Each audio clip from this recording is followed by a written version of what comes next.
you're a very controversial mayor, and I wonder, I think that what you do is take a lot of risks in a way that other politicians don't. And you're criticized for that. You're very outspoken, you deal with issues that regular municipal officials don't. Why do you do it? What are some of those issues? Why are you such a problem? Why do you have such a problem with people criticizing you? I don't have the problem, other people have the problem. But I think, I'll tell you what, I mean, it seems to me that when you're an elected official, a public official, you've got to do two things. Number one, you have got to do, to the best of your ability, the job that you're very conservatively and strictly paid to do, all right? We have got to stimulate economic development. We have got to get our streets and sidewalks repaved. We've got to run the city cost effectively and efficiently. We've got to build our sewers. We've got to protect our youth and our elderly and all those things, okay? And we do those things. And you have to do that. If you don't do that, you're being absolutely irresponsible. But I think sometimes when the world becomes sufficiently crazy, it is important for public officials to raise other issues, because if you just do what you're supposed to do, you're going to be like the physician who performed a great operation, a very successful operation, but unfortunately the patient died. Everything that you do is great, but the total picture, the total situation collapses. In other words, if I'm the world's greatest mayor, or South Burlington is the world's greatest local government, and we do everything that we're supposed to do, and there's a nuclear war, what difference does it all make?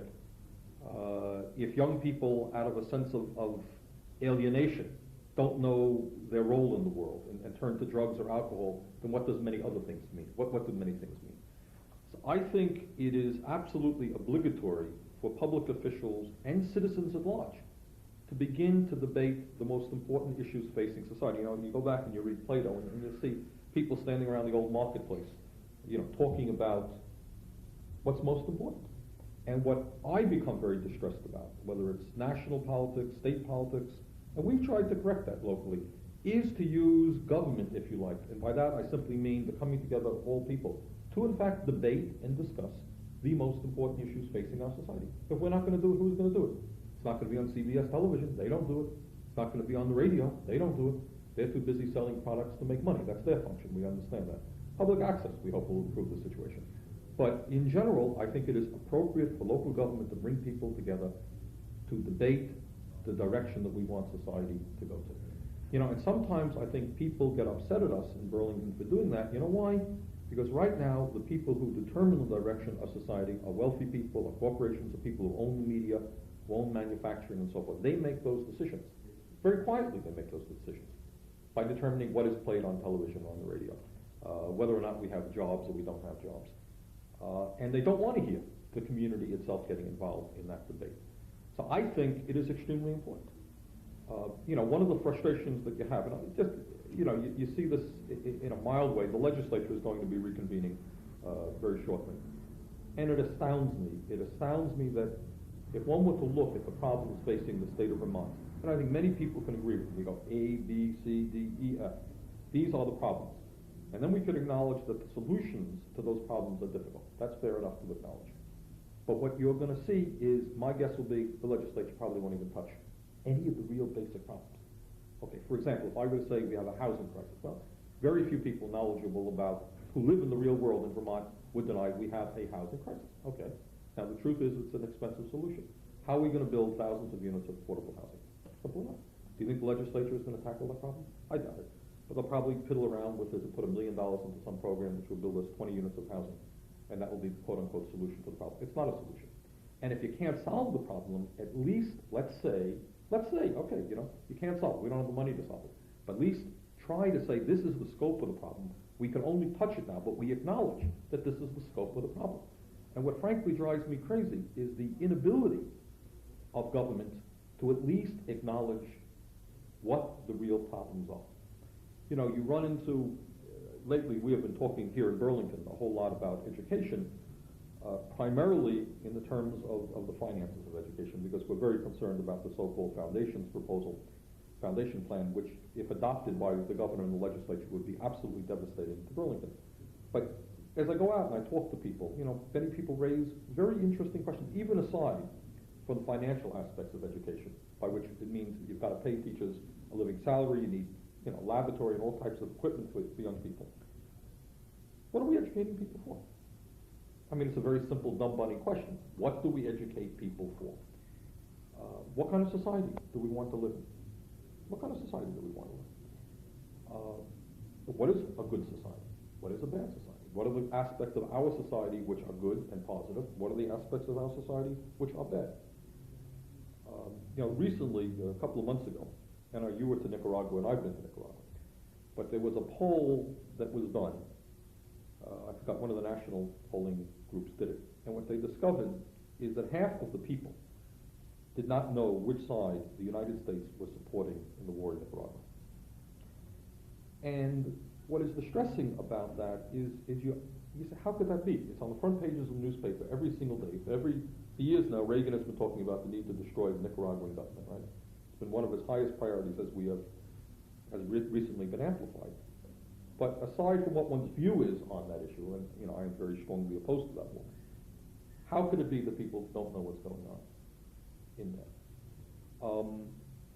So I think it is, to get back to your question, ultimately, what the most important thing is, and people like Thomas Jefferson talked about this, is that society is not going to exist unless people are educated and knowledgeable about where we want to go and how we're doing it. And in truth, we're not doing that now as a society. Certainly the mass media is a disgrace. I mean, sometimes, people have their addictive habits, right? I don't take drugs and these things, but occasionally I have to confess that I get addicted to watching the stupid television. And it is amazing, even when you want to watch it. Even when you're sitting around and say, okay, I'm tired, I can't deal with everything else, I want to sit down and watch the television. It is astounding that you can't even do it because we have the cable thing now, so you have far more selections. And I don't have all of them. I haven't bought all the optional things, but there's millions of stations there, and it's unbelievable. There's still almost, very rarely is there anything of substance to watch. And what I think happens, a very distressing thing happens. Without being a psychologist, what I think happens is that people live through life. I mean, they go through life and have to deal with all of their problems and their reality. Everybody has a reality. And I think what becomes psychologically very damaging is when the reality that people feel in their guts and in their hearts and in their minds is not, it appears that no one else shares that reality, right? So people go through their lives and they turn on television, for example. Is there any indication that their reality exists as manifested on the tube? Very, very little of it. Very little of that. And I think that's very dangerous as a society. We may disagree in everything, but at least let's agree on what is going on in life. And we're not doing that. So I like to see that kind of real discussion take place. When you go out door knocking in the neighborhoods, which you have a tendency to do around election time, but also you keep in touch pretty well, what do people say to you when you knock on their door? I mean, first of all, it seems to me it takes a lot of courage to knock on someone's door and say, hi, I want to know what you think. How do you approach people, and then what sort of response do you get? A couple of things. First, it doesn't take a lot of courage. The first time that I did it, the first time I ever knocked on doors in my life was when I ran for mayor in 1981. And let me tell you, I was very frightened about the first few doors that I knocked on. I started off in the Old North End, and you felt very weird. My God, I'm a stranger knocking on somebody's door. They're going to throw hot water on me. They're going to be rude. Am I being, people are busy. And it was very hard. But by now, I probably have knocked on, I don't know how many thousands of doors, many, many thousands of doors, and it is not very difficult. And in Burlington, at least, what you recognize, I suppose if you went to Los Angeles or Boston or New York, people would have to unbolt 18 locks before they let you in, and they think you were a murderer or something. Burlington people are amazingly friendly. I mean, they really are. I mean, and I think that's true of Vermont. Come on in. You hungry? You want something to eat? People have talked to me while they're in the bathtub. I mean, it's almost been, honest to God.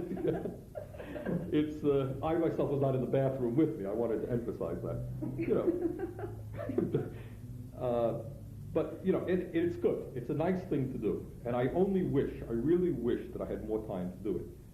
You just don't. I mean, it's if you're spending 15 minutes with one person, you don't have the time to go out and meet more people. You don't want to simply spend 3 seconds with people, so you have to work a balance.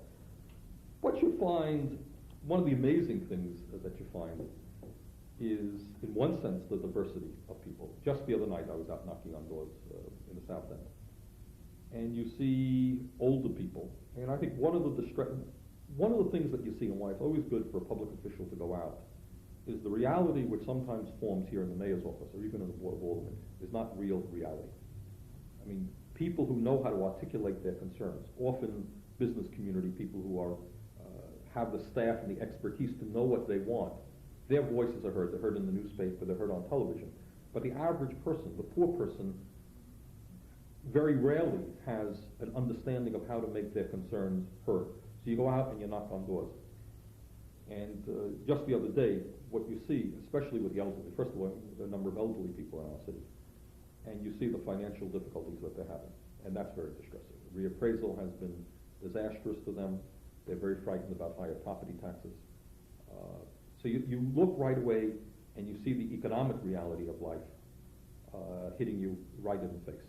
And it's important to do that in case you ever lose, which I hope I never do, and I don't think I will, but the difficulty that many, many people are having just surviving. You see, that becomes, while governments talk about this concern and that concern, the bottom line, probably the single most important issue, is the fact that many, many, many people just are not making it financially. That's all, period. They're having a hard time knowing how to survive week by week. And we forget that reality. Government very often forgets that reality. So it's good to see that. Mm-hmm. And then, then you go to the next house, and then you have a young parent who is concerned about education in the city of Brooklyn, which is not a concern that somebody who's 75 years old has right now, who is on a fixed income, who has already educated his or her kids. And that's an issue. And then you come into people who may have specific concerns, whether it's the parking problem, or traffic flow in the city, or housing. There are dozens of different issues, but one of the, amazing things, and beautiful things in a sense, there are many different people who have many different concerns, and it's what makes kind of life interesting and exciting. But I think one of the things that I would love so much to see, and I would like to see changes in the school system as well, is to get people thinking basically, real basics, about the kind of city, the kind of state, and the kind of world that they want to live in. Because that very rarely happens. And then you get criticized, well, you're a dreamer, you're just an idealist. Somebody's got to do that. I don't mean me or you, but I think the people themselves. For example, when you talk about economics, you talk about finances, the most important thing to understand about financial matters in the United States is that we have the capability of virtually solving all of our economic problems within 1 year's time, if one wanted to do that. We're spending $300 billion on the military right now, and everyone says that, well, it's a lot of money. The truth of the matter is probably, if you had a president of the United States who was concerned and wanted world peace, and if you had a leader of the Soviet Union who wanted world peace, and the Soviet Union's economy is being devastated also by military spending. They have many serious problems. And you lock these people in a room and you told them that we don't want to spend the hundreds of millions of dollars and rubles that they're spending, you could then significantly go a long way to wipe out economic problems in both of those countries. That's really true. That's really true, I believe. Except that you've got a war economy that's funded by that, which is a whole other level. Right, but I think you could deal with it, because I think there are many workers, correctly, who are scared, who are frightened about losing their jobs if they're in the war economy. And what you have got to do is guarantee to those workers, as you could, I believe. It's not simply closing down military plants. It's a question of spending that money in different directions that are desperately needed. So I think you can have a full employment economy, which is not based on war. But there aren't too many. How often does one hear that discussion, really? And how many models of that are there? If we look at Western and Eastern economic systems, don't we find very much sustained by war economies? Absolutely. There's close to $1 trillion being spent at a time when so many people are literally starving to death at any given day. So how do we, is the solution to untangling this incredible symbiosis locking the two main world leaders in a room, or? Well, I think that's a start. I think you can go further than that. Obviously, you're going to have to, and I'm not saying that it's easy and that it happens overnight. But the main point that I'm making is here is an issue, all of them, We're concerned in our own city. We have environmental problems in terms of our sewers that we want to be able to correct. It costs us millions and millions of dollars. We don't have the money to do that. We know that there are people who are in desperate need of improved health care and who can't afford it. We know that there are thousands of kids in Vermont who would like to go to college who can't afford that. I mean, we can tick off the financial needs that exist. Housing, my God, we need to build millions of units of housing. There are cities in America, not in Vermont, I should point out, but there are cities throughout America that are literally falling apart. Hundreds of thousands of people living out on the streets. There is tremendous need for spending in those directions. And yet we don't have the money available because we're propping up war economies all over the world. Not to mention that if you keep spending more and more money, as I think everybody realizes, you're eventually going to have a nuclear war. Where is that issue? Where is the understanding that you've got to change that and change that quickly? Who's debating that issue? Vermont State Legislature? No. United States Congress? Well, maybe a few people, but not more than a few people. But again, it just seems to me that when we get so bogged down on this detail and this detail, which you have to do, we are losing sight of what in fact are the most important things. I mean, use something else that I often get back to is the whole phenomenon of television. Television has extraordinary importance. Everybody understands that. Who is sitting around and saying, my God, here you have a technology which affects the lives of the entire country. Everybody watches television. The average American spends 40 hours a week on television. How come all you get on television, or 90% of what you get, is garbage? Who is sitting around saying that how can we use television to educate, entertain, improve communications, make a better society? Is that an issue that the Congress will be talking about? I don't think so. I don't think it will be mentioned. And yet anyone with any sense at all understands the tremendous impact of television. Is all the television should be used for, as it presently is the case, is to sell products? Well, do you think that the people that you talk to, the one-on-one encounters that you have, you're talking to people who have very specific concerns, who may not be trained to be articulate as the business community or the intelligentsia is, but they can articulate what their concerns are. Do you think that they're cynical about television? I would say, I don't know the answer to that. I think I've only had one experience in that area, and that was many, many years ago with Vermont Educational Television, actually. And what we found in that process is that people were really very interested in what was appearing on television. Some had strong feelings one way or the other. My guess would be, for example, well, what we also learned, I mean, I can tell you in dealing with cable TV, whether it's the French-speaking station, there was a great deal of concern about that, or the nature of programming. You know, we would like this station rather than that station. Yeah, I would say that there is a lot of concern. People spend a lot of time in front of the tube, and what they watch is, I think, important to people. And I would be willing to bet that if the Vermont State Legislature dealt with something like the quality of television, I think you would stimulate tremendous interest. We know there are many groups that are concerned about the violence that's on television, the impact that has on kids with sexism or racism or so forth. But if the government itself was willing to say that, yeah, we think that, the quality of television in terms of public health, if you like. What we say in Burlington and in Vermont, you're not allowed to, dump garbage into the lakes, all right? We've said that that's important for health. And again, it's a tricky issue because I happen to believe very strongly in the right of freedom of expression. Presumably there's somebody outside there watching this program right now saying, this is garbage, get this program off the air. Who wants to hear this guy? But what I think is if one studies, as has been studied, the impact of television on people's lives, it's enormous. And there is very little real discussion about that. Who's going to discuss it? Well, the question is, how do you raise the issue? Is it, where's the responsibility to do so? And it seems to me that citizens are as responsible as government officials to raise the issue. Right. And so what happens is not so much that we place the burden of proof on the government to raise the issue, but to either maybe create an incentive for the dialogue or be listening carefully so that when Right. community organization happens, You're exactly right. we've And got a discussion. But one of the problems, and the major problem, political problem that I see, is that for a wide variety of reasons, many, many people feel helpless about the process. So that if you go to people and you say, well, what do you think about the quality of television? You think it's good? I think you'll have large numbers of people saying, no, I really think it's a disgrace. I can't let my kids watch it, da-da-da-da. And then if you say, well, what do you intend to do about it? Well, What can I do about it? I'm just an ordinary citizen, you know? And I think it's no different than the frustration one feels about, you know, whether it's the destruction of Nicaragua or the spending of money on nuclear weapons or the total, in my view, total absurd priorities that exist on the national level. I think there is a helplessness. There is nothing, frankly, that would make my job easier than a population in Burlington or Vermont that stood up and demanded improvements in the quality of their life. Because we consider ourselves here in Burlington to be a progressive government that's trying to fight for people. It is very hard to make that fight if it's perceived on the outside world that it's only a few people who are making that, well, there's Bernie Sanders.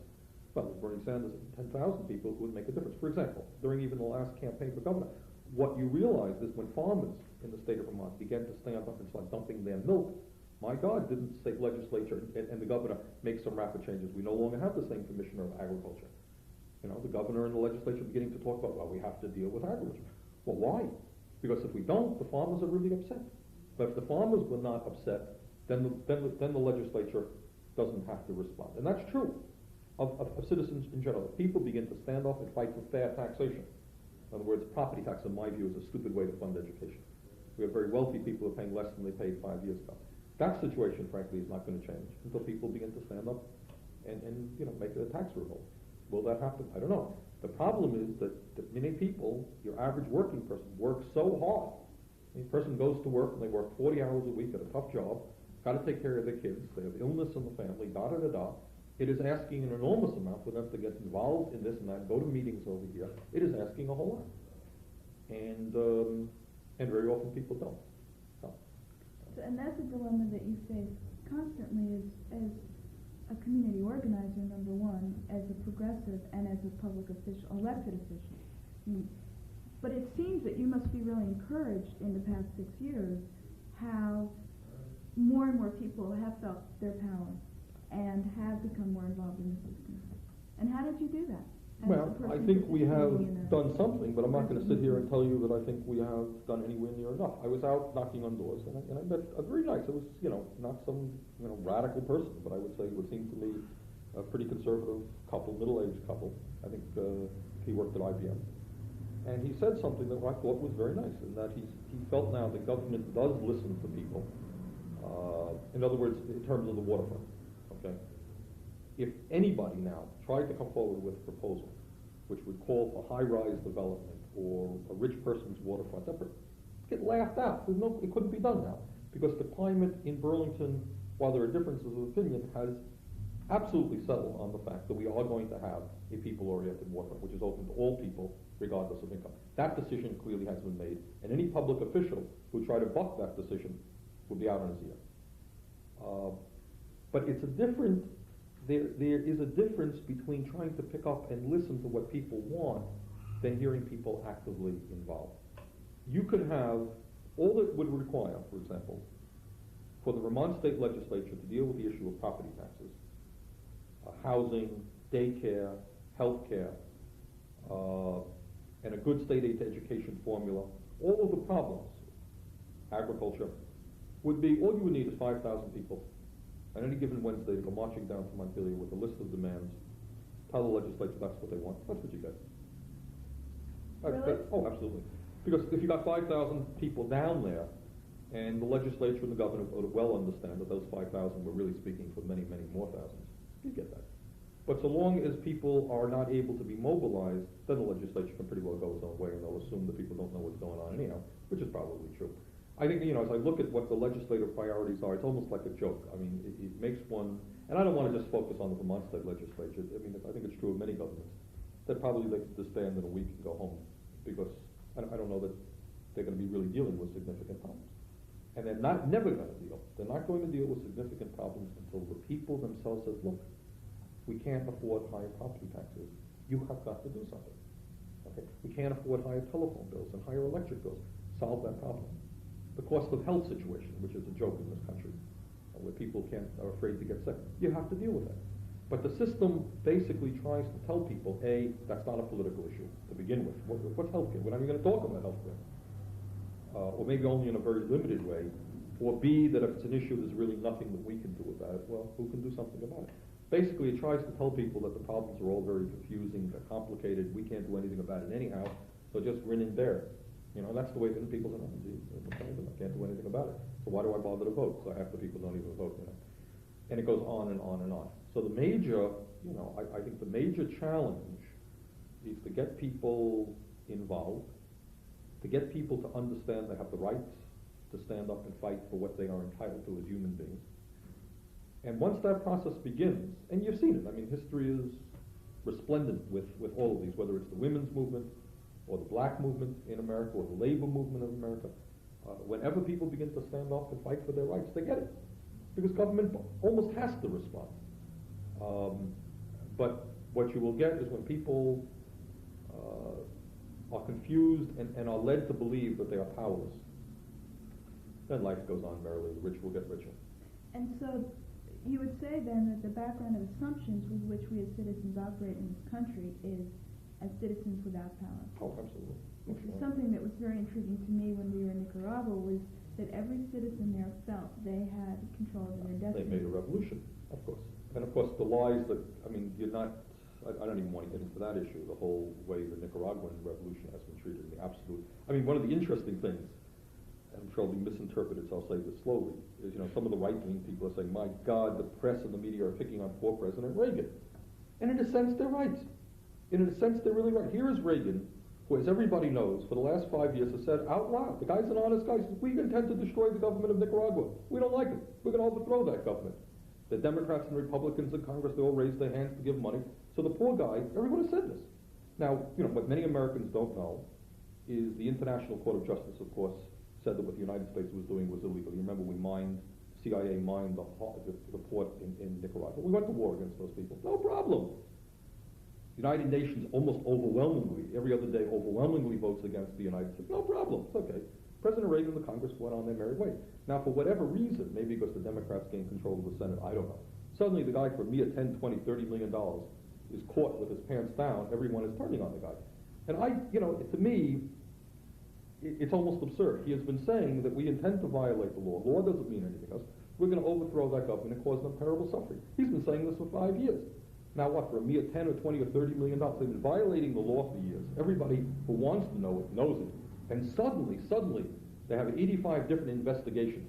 And what really gets me, this is interesting, in the midst of all of these investigations about how the Iranian money ended up going, you know, this weapons deal ended up going to Nicaragua, I haven't yet heard that the Congress is willing to even debate, once again, the moral issue of whether the United States has the right to overthrow the government. So what they're really saying is, well, if we vote to kill somebody legally, that's okay. But to do it illegally, if I stab you in the daytime, that's okay. But doing it in the night, hey, that's not the American way. And the absurdity of this thing, the front pages still lie. I mean, over and over again, you pick up the paper and they keep talking about the communist government of Nicaragua. Government of Nicaragua does not consider itself communist. Marxist-Leninist government. Marxist-Leninist, the terrorist government. You know, the lies continue. But for whatever reason, which is interesting, I don't know, maybe the media got bored with Reagan or they got upset that he has, I mean, obviously his relationship to the media, and he's been spoon-feeding them for 6 years, and maybe they got a little bit tired and a little bit angry and they turned on him. Well, they need to look like they were doing their job. But their real job, and if they wanted to really do their job, they can expose the whole morality of what has been going on in Nicaragua. And in a sense, one almost feels sorry. The poor guy must not know what's happening to him. He's been doing this thing for 5 or 6 years, doing the same damn thing, and now everybody is turning on him because, you know, he's tried to destroy Nicaragua. Well, I don't know. Well, you can make that case for the liberal press very much in this instance, but as you say, what they're still not doing is questioning the background of assumptions. Right, and I have not heard the Congress saying, we want to rethink whether or not we want to support this band of murderers to overthrow the legitimate government of Nicaragua. I haven't heard that. I haven't heard that at all. And no one's really discussed the role of the military. I mean, barely spoken about how these decisions are made underneath the administration. Right. So it's time. Okay. Another quick half hour. Another episode. Bernie speaks for the community.